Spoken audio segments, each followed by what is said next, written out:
अस्सलाम वालेकुम। Last week हमने प्रिडिक्टिव पार्सेस की बात की थी कि हम किस तरीके से लुक अहेड करके और इनपुट को देखकर किस तरीके से हम प्रिडिक्टिव पार्सिंग कर सकते हैं ताकि हम वो बैक ट्रैकिंग वाला मसला ना हो। अब उसकी एक फिर हमने टाइप पढ़ी थी रिकर्सिव डिसेंट पार्सिंग, जिसमें रिकर्जन थी, राइट रिकर्जन थी, और डिसेंट तो इसलिए कि ये टॉप डाउन पार्सर्स की बात हो रही है। अब प्रिडिक्टिव पार्सिंग में आज जो हम पढ़ने जाएंगे वो टेबल ड्रिवन पार्सर्स हैं, और उसमें रिकर्जन नहीं है, नॉन रिकर्सिव प्रिडिक्टिव पार्सिंग है और टेबल ड्रिवन है। टेबल ड्रिवन से मुराद ये है कि हम इसके लिए एक टेबल बनाएंगे और उसमें प्रोडक्शंस को सेव करेंगे और टेबल से उसको रीड करेंगे, और it will be faster than recursive descent parsing because it has a table and table has indexes and tables are always quick to look up. तो हम जो है इसलिए जो है हम टेबल यूज़ करते हैं क्योंकि ये फास्टर एक्सेस होती है। अभी एग्जांपल्स देखेंगे और आगे देखते हैं तो आपको और भी क्लियर हो जाएगा। लेकिन इसमें रिकर्जन नहीं होगी अब, ठीक है। क्या कहता है? It is possible to build a non recursive predictive parser. This is done by maintaining an explicit stack. अच्छा, अगर आपको याद हो कि रिकर्जन जब होती है तो उसके लिए हमें एक स्टैक बनाना पड़ता है। हमें नहीं बनाना पड़ता बल्कि इम्प्लिसिटली, मतलब खुद हमें मिल जाता है। जो आपकी प्रोग्रामिंग लैंग्वेज होती है वो इसको कंट्रोल करती है और इंटरनली खुद ब खुद जो है आपके लिए एक स्टैक बनता है रिकर्सिव कॉल्स को स्टोर करने के लिए। आई होप कि डाटा स्ट्रक्चर्स में आपने देखा होगा और आपको इस बात की समझ होगी कि रिकर्जन के लिए या रिकर्सिव कॉल्स के लिए मेमोरी में स्टैक बनता है इम्प्लिसिटली, ठीक है। यहाँ पर जो है नॉन रिकर्सिव कॉल्स के लिए हम एक्सप्लिसिट स्टैक, मतलब हम खुद बनाएंगे स्टैक और बताएंगे अपने ड्राइवर प्रोग्राम जो कंट्रोल करेगा टेबल ड्रिवन पार्सर्स को, तो उसमें हम खुद जो है एक एक्सप्लिसिट स्टैक यूज़ करेंगे।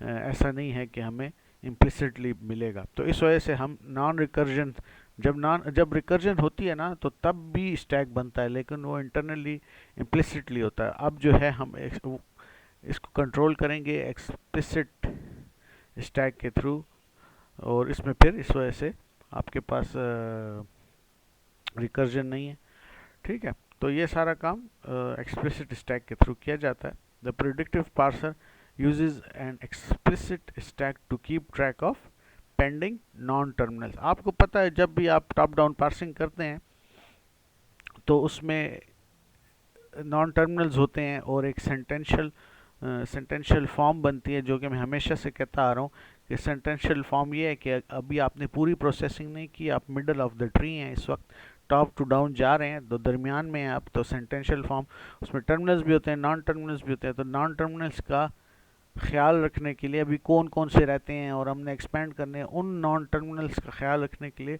एक्सप्लिसिट स्टैक यूज़ होता है, और एक्सप्लिसिट स्टैक में हम जितने भी नॉन टर्मिनल्स होते हैं उनको रखते हैं। इट कैन दस बी इम्प्लीमेंटेड विदाउट रिकर्जन, ठीक है। रिकर्जन के बगैर हम एक्सप्लिसिट स्टैक के थ्रू कर लेते हैं और रिकर्जन की हमें ज़रूरत नहीं पड़ती। ये वो उसका कंप्लीट जो ड्राइवर प्रोग्राम में जो है चीज़ें होंगी, और टेबल ड्रिवन पार्सर में कौन कौन सी चीज़ें हैं उनको हम देख लेते हैं और इसको समझ लेते हैं। बहुत सिंपल है, इसमें मुश्किल कोई बात नहीं है। सबसे पहले इनपुट की बात कर लेता हूँ। इसमें आपके पास ए है, प्लस है, बी है और डॉलर साइन। यहाँ पर जो डॉलर साइन है वो ये शो कर रहा है कि इसके बाद और कोई भी इनपुट नहीं आएगा, और यहाँ पर एंड ऑफ इनपुट है, हमारी इनपुट ख़त्म हो जाती है।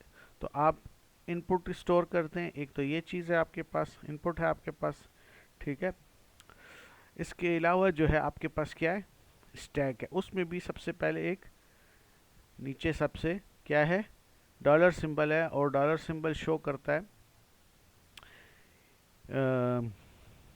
कि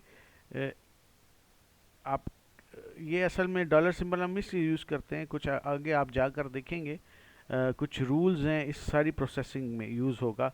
ये डॉलर सिंबल और ये डॉलर सिंबल जब मैच हो जाएगा तो सारी प्रोसेसिंग ख़त्म हो जाएगी, तो ये डॉलर सिंबल हम उसलिए यूज़ करते हैं और ये सबसे पहले हमेशा यहाँ डालना ज़रूरी है। इसके अलावा जब आपके पास नॉन टर्मिनल्स होंगे तो आप जो है जो उसके लिए आपके पास टेबल होगा। यहाँ भी ये हम नहीं पढ़ रहे कि टेबल कैसे बनेगा, वो हम बाद में आगे जाकर देखेंगे। अभी इतना ये कि प्रेडिक्टिव पार्सर में एक साथ टेबल होगा और उस टेबल में वो सारी प्रोडक्शन रूल्स जो हम पढ़ते हुए आ रहे हैं ग्रामर के, CFG के, वो इसमें पढ़े होंगे। तो हम जो है यहाँ से नॉन टर्मिनल को और इनपुट को मैच करके यहाँ से प्रोडक्शन उठाएंगे और उसको यूज़ करेंगे और उससे आपके पास आउटपुट आएगा। ठीक है, आउटपुट हो सकता है आपकी IR है या इसके अलावा आगे हम देखेंगे इसको फर्दर डिटेल में, हमने बताया हुआ है कि क्या कुछ हो सकता है। तो ये जो था पूरा जो था आपका मेन इसका ये चीज़ें हैं इसकी, इसको प्लीज़ याद रखें और ये X और A को ज़रा याद रखें। हम आगे जाके इसको देखते हैं अगले पार्ट में।